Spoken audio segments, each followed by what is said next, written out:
Hello दोस्तों, कैसे हैं आप लोग। आशा करते हैं आप लोग अच्छे होंगे और आप लोगों की पढ़ाई भी अच्छी से चल रही होगी। जैसा कि आप सभी लोग जानते हैं कि हम लोग आप लोगों के लिए 12th का बैच स्टार्ट कर चुके हैं। और बैचेज की बात करें तो ये यूट्यूब बैचेज है और ये फ्री ऑफ कॉस्ट है। जैसा कि आप सभी लोग जानते हैं कि अभी प्रेजेंट समय में आपको केमिस्ट्री और फिजिक्स की क्लासेज मिल रही है, लेकिन जल्द ही इस मंथ के लास्ट लास्ट तक या कुछ समय बाद ही आपको बायो और मैथ का भी क्लास स्टार्ट हो जाएगा। तो काम ये कीजिए कि आप जितने ज़्यादा शेयर कर सकते हैं उतना शेयर कीजिए और लाइक और कमेंट एकदम ठोक के कीजिए, ताकि जो भी चीज़ें आपको नहीं समझ में आ रही है आप कमेंट कर सकते हैं। कोई भी चीज़ आपको नहीं समझ में आ रही है, जो चीज़ें लग रहा है कि ये कठिन है, तो आप कमेंट कर दीजिए। दोबारा हम लोग वीडियो अपलोड कर देंगे बना के, आपके यहाँ कमेंट में भी आपका रिप्लाई कर देंगे कि हाँ ये ऐसे चीज़ें होती है इस प्रकार से। और कोशिश तो हम लोग इतना करते हैं कि आसान शब्दों में समझाया जाए आपको। तो चलिए बात करते हैं। आप सभी लोग जानते हैं कि हम आप लोग को पढ़ाते हैं केमिस्ट्री, और केमिस्ट्री में हमने आपको पढ़ा रहा था 12 का पहला चैप्टर जो था सॉलिड स्टेट यानी ठोस अवस्था। ठोस अवस्था में हमने 2 वीडियो अपलोड कर दिया है। जो लास्ट वीडियो था उसमें हमने लास्ट टॉपिक स्टार्ट किया था क्या, ठोसों का वर्गीकरण। ठोसों का वर्गीकरण 2 प्रकार से किया था हमने, एक क्रिस्टलीय, दूसरा क्या, अक्रिस्टलीय। अगर बात करें क्रिस्टलीय की तो हमने सारा डिटेल में समझा दिया था, और अक्रिस्टलीय को भी सारा डीपली आपको समझा दिया था। अब हम विभाजित करेंगे किसको, अब विभाजित करेंगे क्रिस्टलीय ठोस को, और क्रिस्टलीय ठोस को विभाजन करेंगे उसके लगने वाले अंतराणविक बल के आधार पर। तो चलिए उससे अगला टॉपिक स्टार्ट करते हैं। देखिए लास्ट जो हमने क्लास लिया था उसमें आपको बताया था क्रिस्टलीय और अक्रिस्टलीय का वर्गीकरण। किसका, क्रिस्टलीय और अक्रिस्टलीय का वर्गीकरण। और अक्रिस्टलीय का वर्गीकरण या अंतर बता सकते हैं, क्रिस्टलीय और अक्रिस्टलीय में अंतर, अक्रिस्टलीय में अंतर,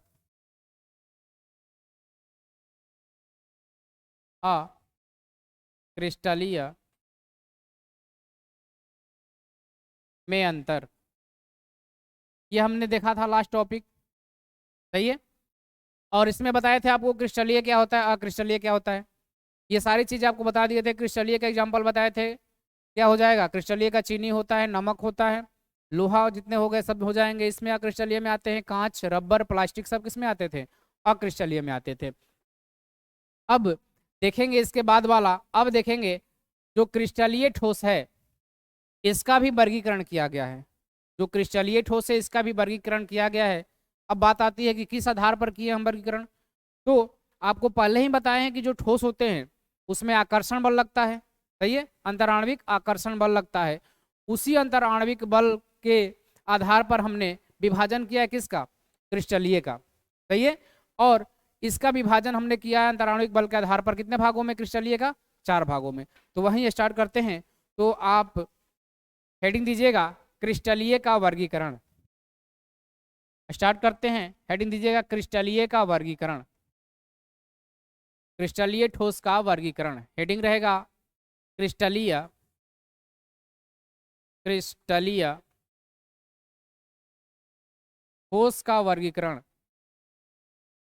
क्रिस्टलीय ठोस का वर्गीकरण, का वर्गीकरण, क्रिस्टलीय ठोस का वर्गीकरण। ये किस आधार पर हम कर रहे हैं, अंतराणविक बल के आधार पर। किसके आधार पर, अंतराणविक बल के आधार पर हम इसका विभाजन कर रहे हैं।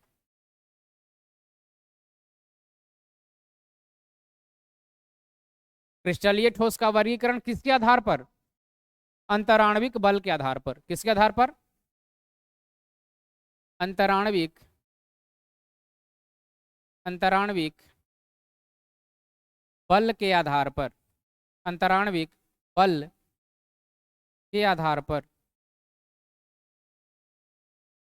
के आधार पर। चलिए तो देखते हैं कि क्रिस्टलीय ठोस है जिसका वर्गीकरण हम किस आधार पर कर रहे हैं, अंतराणविक आकर्षण बल के आधार पर। तो जान लीजिए इस अंतराणविक बल के आकर्षण के आधार पर हमने क्रिस्टलीय को कितने भागों में बांटा है, 4 भागों में। कितने भागों में, तो लिखते हैं पहले लिखते हैं कि क्रिस्टलीय ठोस, क्रिस्टलीय क्रिस्टलीय ठोस का विभाजन, क्रिस्टलीय ठोस का विभाजन का विभाजन का विभाजन अंतराण्विक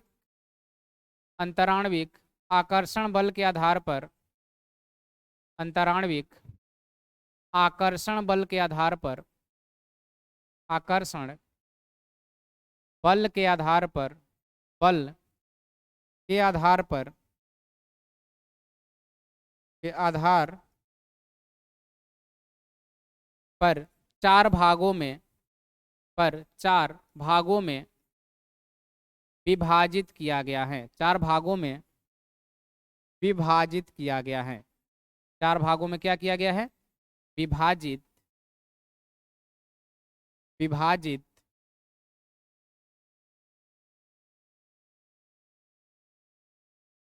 विभाजित किया गया है, विभाजित किया गया है।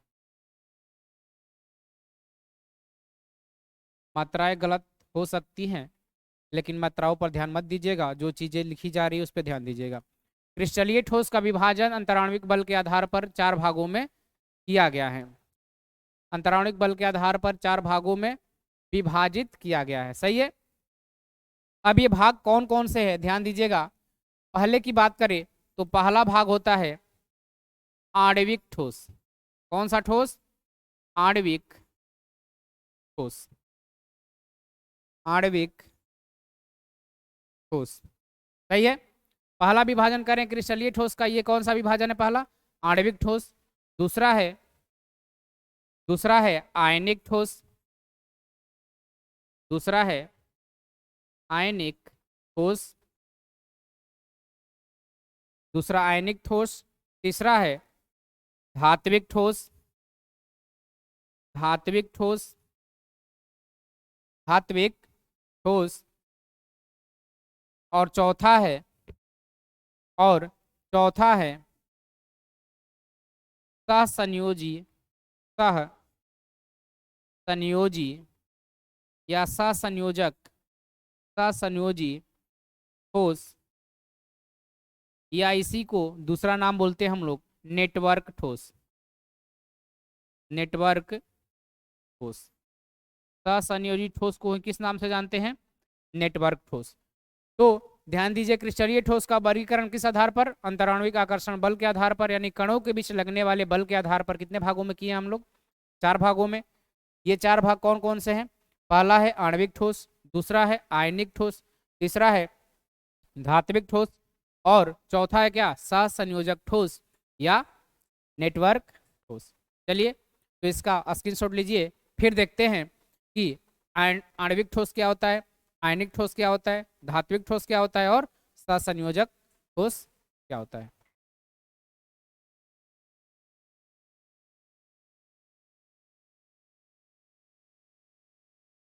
चलिए देखते हैं अब किसके बारे में? आणविक ठोस के बारे में। हेडिंग दीजिएगा आणविक ठोस, आणविक ठोस, आणविक ठोस।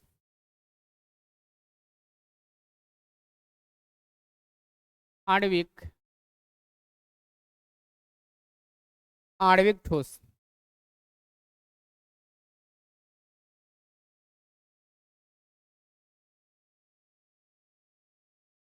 आणविक ठोस। आप समझिए ये आणविक ठोस क्या होते हैं। देखिए, जब किसी भी ठोस में उसके अणुओं द्वारा जो बल लगते हैं और उस बल के कारण जब किसी ठोस का निर्माण होता है तो उस ठोस को हम लोग क्या बोलते हैं? आणविक ठोस कहते हैं।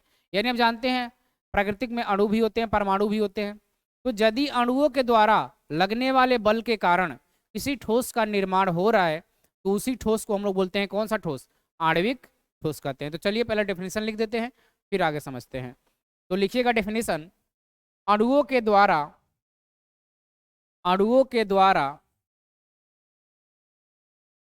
अणुओं के द्वारा लगने वाले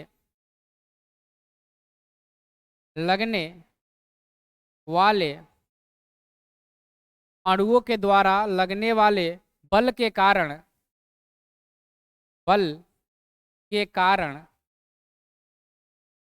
बल के कारण निर्मित ठोस को निर्मित निर्मित ठोस को निर्मित ठोस को आणविक ठोस कहा जाता है। आणविक ठोस कहा जाता है। आणविक ठोस कहा जाता है।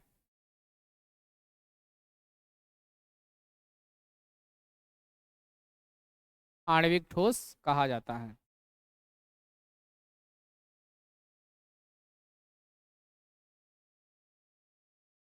सही है।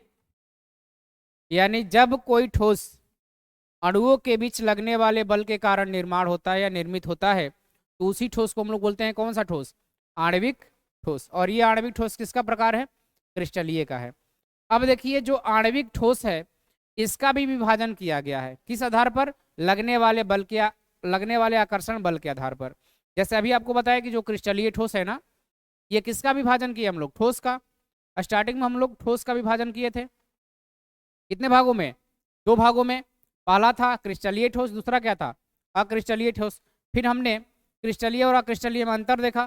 फिर हमने क्रिस्टलीय को बांटा कितने भागों में? 4 भागों में। अब उन 4 भागों में से एक भाग कौन सा है? आणविक ठोस। और बांटे थे किस आधार पर? लगने वाले आकर्षण बल के आधार पर। तो जो आणविक ठोस है इसको भी हमने लगने वाले आकर्षण बल के आधार पर कितने भागों में बांटा है? 3 भागों में है। तो लिखिएगा इसमें दूसरा पॉइंट, आणविक ठोस का विभाजन आणविक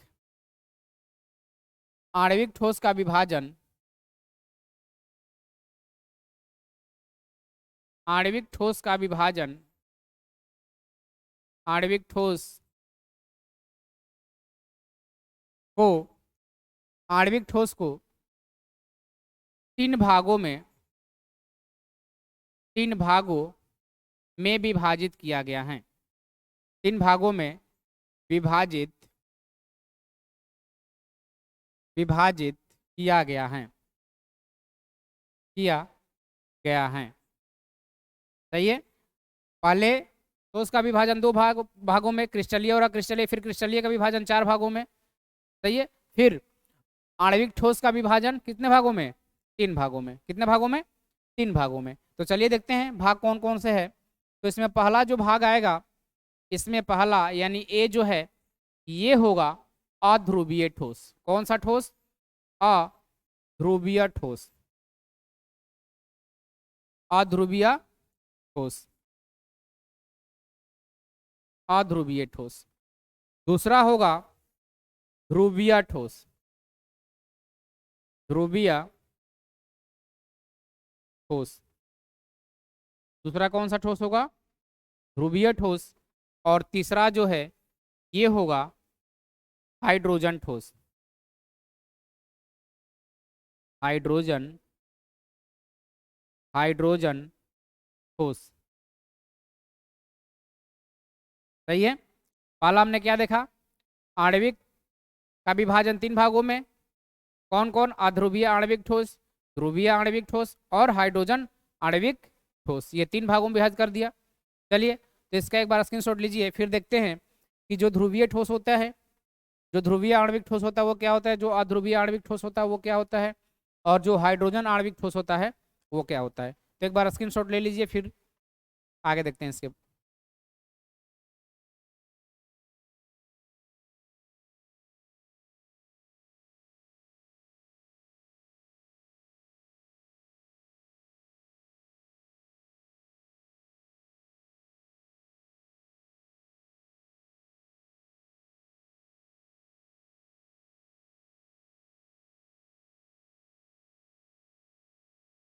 ठीक है, चलिए बढ़ते हैं आगे।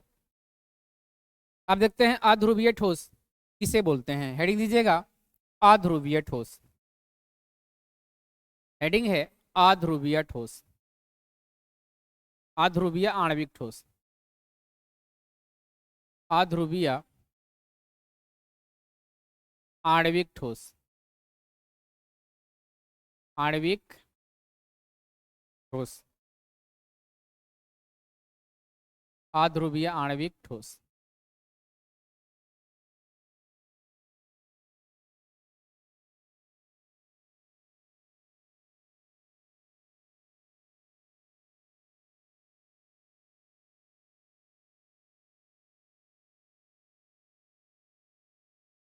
चलिए अब किसके बारे में देखेंगे हम लोग? अध्रुवीय आणविक ठोस के बारे में। अब ध्यान दीजिएगा, यहाँ शब्द से ही स्पष्ट है कि ये अध्रुवीय है। अध्रुवीय का मतलब होता है क्या? इसमें कोई चार्ज नहीं लगा होगा। ध्रुव चार्ज को हम लोग ध्रुव के नाम से भी जानते हैं।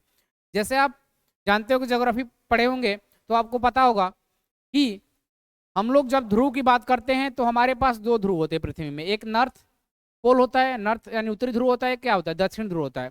तो उसी आधार पर हमने यहाँ भी विभाजन किया। अध्रुवीय का मतलब होता है इसमें कोई चार्ज नहीं है, यानी जो ठोस का निर्माण होगा यहाँ उसमें कोई चार्ज नहीं होगा। जैसे आप समझिएगा, यदि हम बात करें एक ठोस लेते हैं Cl2, सही है। अब आप बोलिएगा कि ये Cl2 तो गैस है, लेकिन आपको ये भी पता होना चाहिए कि आप ठोस, द्रव और गैस, प्लाज्मा और बोस आइंस्टीन कंडेंसेट, ये जितने भी अवस्थाएं हैं हम उस पर ताप दाब लगाकर उसकी अवस्था क्या कर सकते हैं? चेंज कर सकते हैं। जैसे यदि हम पानी की बोले तो पानी को क्या हम लोग बर्फ बना सकते हैं या नहीं? यानी पानी जो लिक्विड फॉर्म में उसको ठोस फॉर्म में ला सकते हैं या नहीं? ला सकते हैं ना। कैसे? पानी को क्या रखेंगे? फ्रिज में रख देंगे, टेम्परेचर कम हो जाएगा तो क्या हो जाएगा? वो ऑटोमेटिक बर्फ में रूपांतरित हो जाएगा। उसी प्रकार से आप देखते होंगे जो एलपीजी गैस होता है सिलेंडर में भरी जाती है, एलपीजी जो गैस, वो गैस पहले लिक्विड फॉर्म में नहीं होती है, वो पहले गैस फॉर्म में होती है। लेकिन जब उसका सिलेंडर में भर दिया जाता है तो आप हिलाते हैं तो लगता है कि उसमें पानी भरा हुआ है। कैसे? क्योंकि उसको कंप्रेस किया जाता है, पूरा दबाया जाता है और दबाकर उसको पात्र में भर दिया जाता है, सिलेंडर में भर दिया जाता है। तो वो किसका रूप ले लेता है? वो लिक्विड का रूप ले लेता है। कैसा ले लेता है? द्रव रूप ले लेता है। समझ आ गया? तो ध्यान दीजिएगा, ये भी एक क्या है? Cl2, ये भी एक ठोस है। यदि इसको हम गैस को ठंडा कर देंगे तो क्या हो जाएगा? बर्फ में रूपांतरित हो जाएगा। सही है। तो ध्यान दीजिए, अब जो Cl2 है ये कैसे अध्रुवीय ठोस है देखते हैं। अगर Cl2 की बात करें तो इसमें दो परमाणु मिले हुए हैं। दोनों किसके हैं? Cl के हैं। अब ध्यान दीजिएगा, अगर Cl की बात करें तो Cl यानी क्लोरीन का जो परमाणु क्रमांक होता है वो कितना होता है? 17 होता है।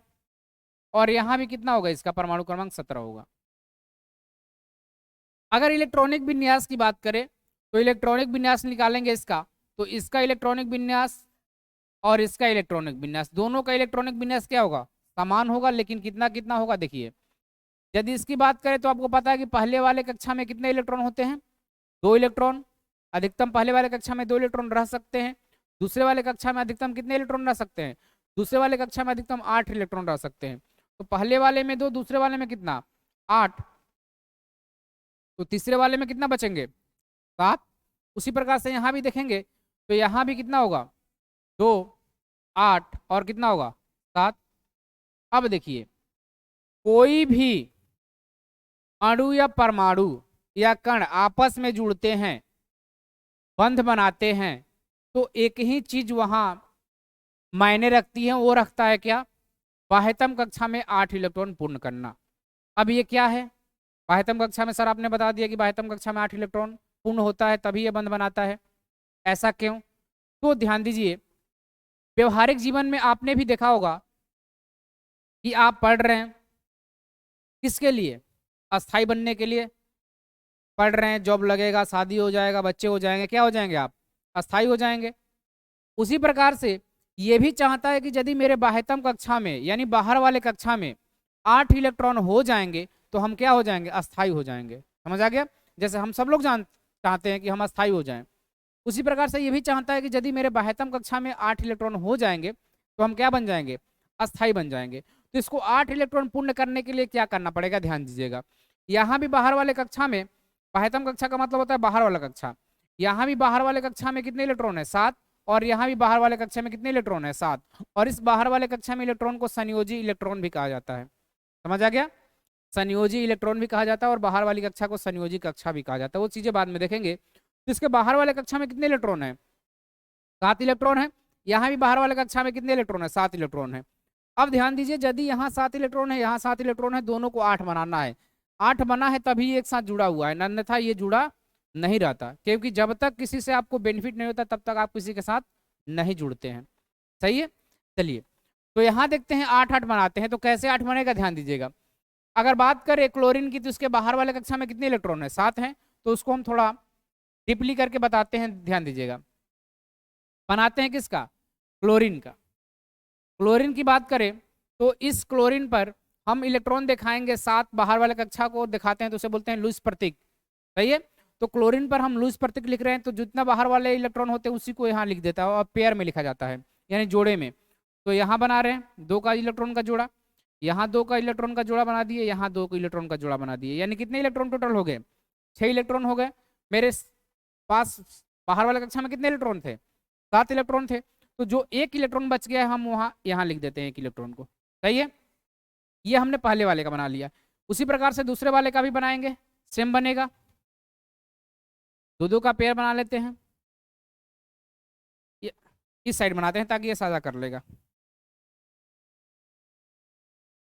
देखिए ये 2 2 4 2 6, ये जो इलेक्ट्रॉन दर्शाते हैं ना बाहर वाले कक्षा को, यदि प्रतीक के ऊपर बाहर वाले कक्षा को दर्शाते हैं ना इलेक्ट्रॉन को, तो उसे बोलते हैं लुईस प्रतीक। ये सब आगे देखेंगे, लेकिन यहाँ आ गया है तो थोड़ा समझा देते हैं आपको। तो देखिए यहाँ 7 है, यहाँ 7 दिखा दिए, यहाँ 7 है, यहाँ 7 दिखा दिए हैं। सही है, अब जो अभी बताएं कि जब भी एक साथ जुड़ा हुआ है 2 लोग एक साथ जुड़े हुए हैं, यहाँ Cl2 का मतलब 2 लोग एक साथ जुड़ गए हैं, तो ये दोनों एक साथ जुड़ा हुआ है। तो क्यों जुड़ा हुआ है? इसके बाहर वाले कक्षा में 8 इलेक्ट्रॉन पूर्ण करने के लिए। तो अब देखिए क्या करता है, ये करता है एक दूसरे के साथ सहसंयोजी बंध बना लेता है। सहसंयोजी का मतलब होता है साझा करके। जैसे मान लीजिए आपके पास 20 रुपया है, आपको 30 रुपया करना है। सही है, तो आप क्या कीजिएगा, किसी से साझा कर लीजिएगा कि आप हमको थोड़े समय के लिए दे दीजिए। सही है, मेरे पास 30 रुपया हो जाएगा, तो साझा करता है, फिर आपको उसको देना पड़ेगा बाद में। सही है, ये होते हैं साझेदारी। तो यहाँ साझा करता है, ये बोलता है कि मेरे पास तो बाहर वाले कक्षा में 7 इलेक्ट्रॉन है दोस्त, तुम काम करो ना, एक हमको दे दो, साझा कर लो। तो ये बोलता है कि अरे हम एक दे देंगे तो फिर मेरे पास तो 6 हो जाएगा, तो फिर तो मेरा कहानी क्या हो जाएगा, खत्म हो जाएगा, फिर तो हम अस्थायी नहीं बन पाएंगे। हम लोग जुड़े हुए हैं तो दोनों लोग अस्थायी बनने के लिए जुड़े हुए हैं, कुछ बेनिफिट के लिए जुड़े हुए हैं। तो बोलता क्या है कि अच्छा दोगे नहीं तो ये काम करो ना, साझेदारी कर लेते हैं हम लोग, थोड़ा थोड़ा क्या कर लेते हैं, लेन देन कर लेते हैं। तो ये बोलता है कि जो तेरे पास 72 कक्षा में 1 इलेक्ट्रॉन है, जो 1 इलेक्ट्रॉन अनपेयर है, उसको क्या कर ले, मेरे साथ पेयर कर ले, तू यहां बना ले। अब देखिए इसके पास ऑलरेडी 7 इलेक्ट्रॉन थे, 2 2 4 2 6 1 7। अब इसके साथ क्या कर लिया, 1 इलेक्ट्रॉन का साझा कर लिया, लिया नहीं है पूरी तरह से, ले नहीं लिया है, क्या किया है, साझेदारी कर लिया है। तब इसके पास कितने इलेक्ट्रॉन हो गए, इसके पास 8 इलेक्ट्रॉन हो गए। उसी प्रकार से इसके पास कितने थे, इसके पास पहले 7 थे, अब इसने भी इसके साथ देख रहे हैं ना साझा कर लिया है, तो यहाँ भी इसके पास कितने हो गए, 8 8 इलेक्ट्रॉन हो गए। यानी यहाँ ये जो जुड़े हुए हैं Cl2, ये किस बंध के साथ जुड़े हुए हैं, ये Cl2 जुड़े हुए हैं सहसंयोजी बंध के साथ। किस बंध के साथ, सहसंयोजी बंध, और वो भी एक एक इलेक्ट्रॉन का साझा करके, तो उसे बोलते हैं एकल बंध। यानी एकल सहसंयोजी बंध के साथ ये जुड़े हुए हैं कौन, Cl2। अब ये दोनों जुड़ गए हैं और ये बना लिए हैं क्या, Cl2। अब ध्यान दीजिएगा, यहां ये जब बंध बन रहा है तो क्या कोई किसी पर चार्ज आ रहा है क्या, ये दोनों जो है Cl, क्या इस पर कोई चार्ज आ रहा है क्या, चार्ज का मतलब क्या, लेन देन हो रहा है क्या पूरी तरह से। जब लेन देन होता है ना तो चार्ज चढ़ जाता है, समझ आ गया। तो यहाँ देख रहे हैं आप कोई लेन देन नहीं हुआ है, यानी साझेदारी हुआ है। तो जब इस प्रकार के बंध से ठोस का निर्माण होता है तो उसे ही बोलते हैं दोस्त अध्रुवीय आणविक ठोस। समझ आ गया, इसे क्या बोलेंगे, अध्रुवीय आणविक ठोस। लेकिन जब ये साझेदारी होने के बाद कोई इलेक्ट्रॉन इस साइड थोड़ा सा भी घिसक जाए या इसका इलेक्ट्रॉन थोड़ा इधर घिसक जाए, तो उस प्रकार से जो ठोस बनते हैं उसे बोलते हैं ध्रुवीय ठोस। लेकिन यहाँ कोई भी लेन देन नहीं हो रहा है, सिर्फ साझेदारी हो रहा है, तो इस प्रकार के ठोस को बोलते हैं कौन सा ठोस? अध्रुवीय ठोस। सही है। तो यहाँ ये बन गया, ये कौन सा ठोस हो गया, समझा दिया आपको कैसा होता है। अब इसका प्रॉपर्टीज पूछता है कि ये कैसा होता है, तो इसका प्रॉपर्टी याद रखिएगा, ये होता है क्या, ये मुलायम होते हैं। ये जो ठोस होते हैं ना, ये कैसा होता है? मुलायम होता है। कैसा होता है? मुलायम होता है। सही है। दूसरी प्रॉपर्टी की बात करें तो ये कुचालक होते हैं, यानी इसमें से विद्युत प्रवाहित नहीं होगा। ये कैसा होते हैं? कुचालक होते हैं। ये कैसा होते हैं? कुचालक होते हैं। अगला देखें तो इसका निम्न गलनांक होता है, यानी थोड़ा सा भी टेम्परेचर दीजिए गल जाएगा। ये क्या होता है? निम्न गलनांक के होते हैं।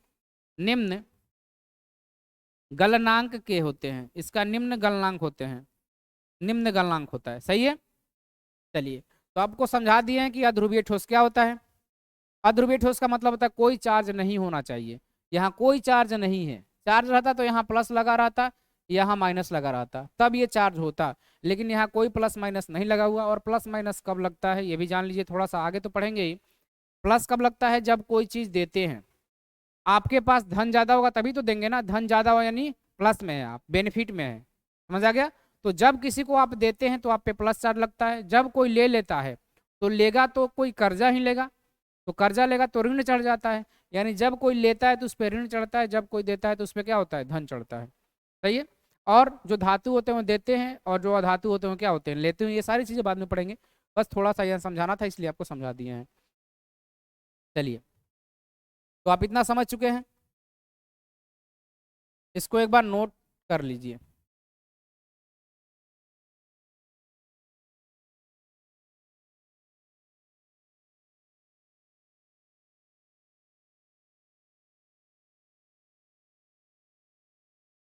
चलिए, इसको स्क्रीनशॉट ले लीजिए आप लोग एक बार।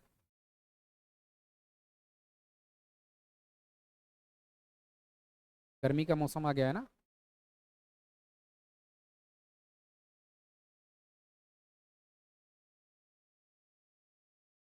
चलते एग्जाम्पल में आप लिख भी सकते हैं कौन सा? Cl2 एग्जाम्पल भी हो जाएगा इसका। प्रॉपर्टीज का पूछता है कि अध्रुवीय ठोस क्या होता है, तो अध्रुवीय ठोस जिसपे चार्ज कोई ना हो, यानी चार्ज के साथ नहीं बनता है, जिसपे अध्रुव रहते हैं, ध्रुव नहीं रहते, कोई लेन देन नहीं होता है, बस साझेदारी से बनते हैं। इस प्रकार के ठोस को क्या बोलते हैं? अध्रुवीय ठोस। आप डेफिनेशन लिखना चाहें तो लिख सकते हैं, साझेदारी के पश्चात बने ठोस को क्या बोलते हैं? इलेक्ट्रॉन की साझेदारी। साझेदारी किसमें होता है? आप केमिस्ट्री में पढ़िएगा लेन देन, तो किसका लेन देन होता है? वो इलेक्ट्रॉन का लेन देन होता है। समझ आ गया। पैसा रुपये का लेन देन यहाँ नहीं होता है। तो ये बोल आप लिख सकते हैं कि जिसमें इलेक्ट्रॉन के लेन देन यानी साझेदारी के लेन देन नहीं, साझेदारी के साथ जो बनते हैं ठोस, उसे क्या बोलते हैं? अध्रुवीय ठोस बोलते हैं। सही है। चलिए, दूसरा क्या था? ध्रुवीय ठोस। हेडिंग दीजिएगा दूसरा, ध्रुवीय ठोस।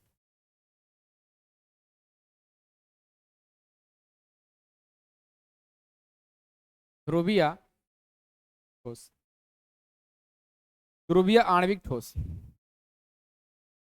ध्रुवीय आणविक ठोस, ध्रुवीय आणविक ठोस,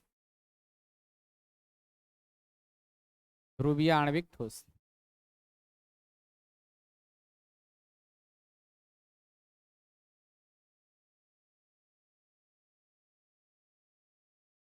चलिए, अब देखते हैं किसके बारे में? ध्रुवीय आणविक ठोस के बारे में। अब यहाँ शब्द से ही स्पष्ट है, ध्रुवीय मतलब इसमें चार्ज होगा, कुछ ना कुछ दोनों पर चार्ज होगा। जैसे एग्जाम्पल ले तो एग्जाम्पल हम ले सकते हैं HCl। क्या ले सकते हैं? एग्जाम्पल की बात करें तो एग्जाम्पल हम ले रहे हैं HCl की, और एग्जाम्पल समझाएंगे तो थोड़ा अच्छा समझ में आएगा। जैसे वहाँ एग्जाम्पल ये थे ना, यहाँ लेते हैं HCl, हाइड्रोक्लोरिक अम्ल। ये भी एक ठोस ही है, लेकिन इसको भी ठंडा करेंगे तो किसमें रूपांतरित हो जाएगा? ठोस में। अब यदि बात करें HCl की तो यहाँ दो तत्व हैं, एक है हाइड्रोजन, दूसरा क्या है? क्लोरीन। तो लिख लेते हैं दोनों को अलग अलग। एक है हाइड्रोजन, दूसरा क्या है? क्लोरीन। अब अभी बताए थे क्लोरीन का परमाणु क्रमांक 17, यानी 17 इलेक्ट्रॉन 17 प्रोटॉन उसमें है, और हाइड्रोजन का परमाणु क्रमांक 1। अब इन दोनों का करते हैं क्या? इलेक्ट्रॉनिक विन्यास निकाल लेते हैं। इसका इलेक्ट्रॉनिक विन्यास निकालेंगे तो बताएं कि बाहर वाले कक्षा में कितने इलेक्ट्रॉन होना चाहिए? 2। कम से कम कितने होने चाहिए? कम से कम का कोई नहीं है, अधिकतम कितने होना चाहिए? 2। कम से कम 1 हो सकता है, कोई दिक्कत नहीं है।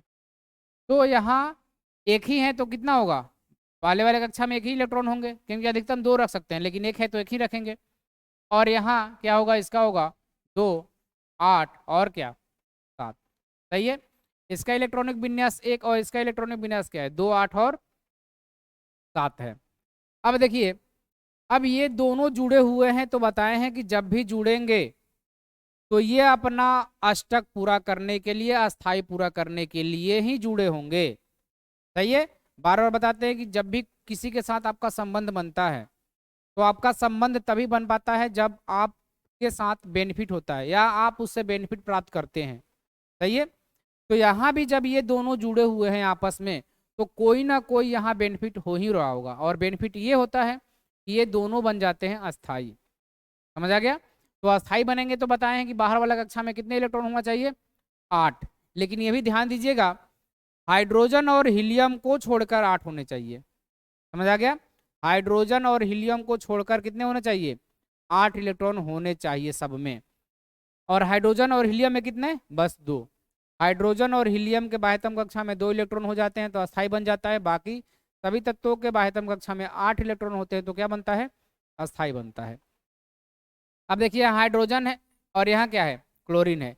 यानी यह अस्थाई तब बनेगा जब इसके बाहर वाले कक्षा में 2 इलेक्ट्रॉन होंगे, और यह अस्थाई तब बनेगा जब इसके बाहर वाले कक्षा में कितने इलेक्ट्रॉन हो जाए, 8।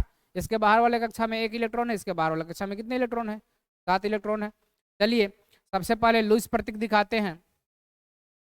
तो जो प्रतीक है उसको लिखते हैं, हाइड्रोजन का प्रतीक होता है H, और जो है उस इलेक्ट्रॉन को लिख देते हैं बाहर वाले कक्षा में। तो बाहर है क्या, ये जो है वही बाहर ही है, एक ही है क्योंकि। तो यहाँ हो गया, यहाँ क्लोरीन है, क्लोरीन लिखेंगे।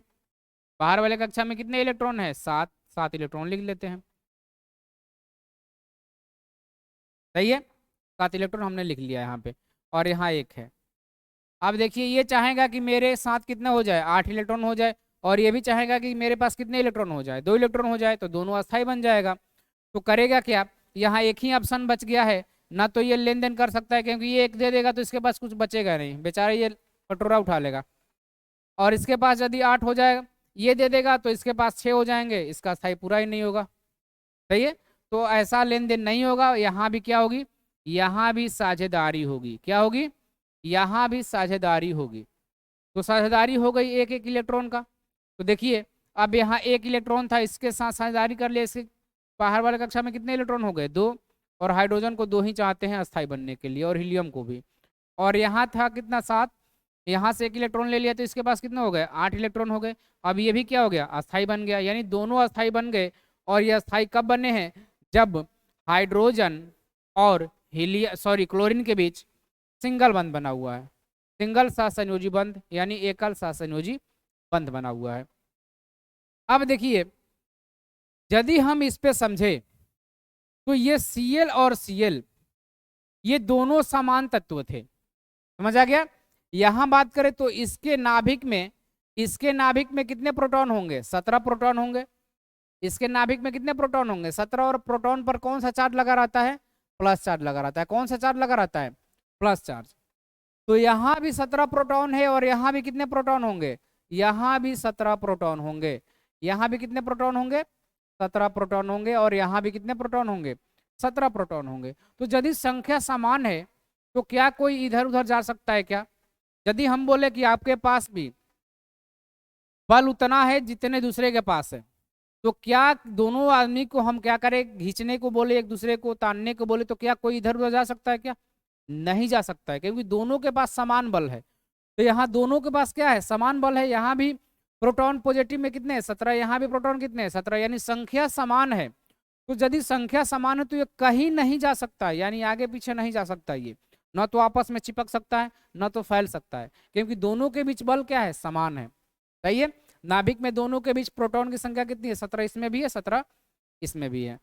लेकिन यदि बात करें यहाँ, तो आप देख रहे हैं इसके नाभिक में कितने प्रोटॉन होंगे, इसके नाभिक में कितने प्रोटॉन, इसके नाभिक में प्रोटॉन होंगे कितने, यहाँ प्रोटॉन होंगे 1। कितने प्रोटॉन होंगे, 1, क्योंकि इसके इलेक्ट्रॉनिक विन्यास एक ही होता है। इसका इलेक्ट्रॉन परमाणु क्रमांक कितना होता है, 1 होता है। जितना परमाणु क्रमांक उतने क्या होते हैं, प्रोटॉन होते हैं। और उतने ही इलेक्ट्रॉन होते हैं जब वो पॉजिटिव निगेटिव ना हो तब। तो यहाँ हो गया एक है, तो यहाँ प्रोटॉन की संख्या कितनी हो गई, 1 हो गई। अब यहाँ बात करें तो यहाँ प्रोटॉन की संख्या कितनी है, यहाँ प्रोटॉन की संख्या कितनी है, यहाँ प्रोटॉन की संख्या कितनी है, 17। 17 क्या है यहाँ प्रोटॉन। अब आप खुद बताइए कि मजबूत कौन होगा, जिसके पास 17 प्रोटॉन है यानी जिसके पास 17 लोग हैं, या जिसके पास एक लोग है। कौन मजबूत होगा, जिसके पास 17 लोग हैं, उसकी मजबूती क्या होगी, ज्यादा होगा, उसके पास पावर क्या होगा, ज्यादा होगा। तो इसके पास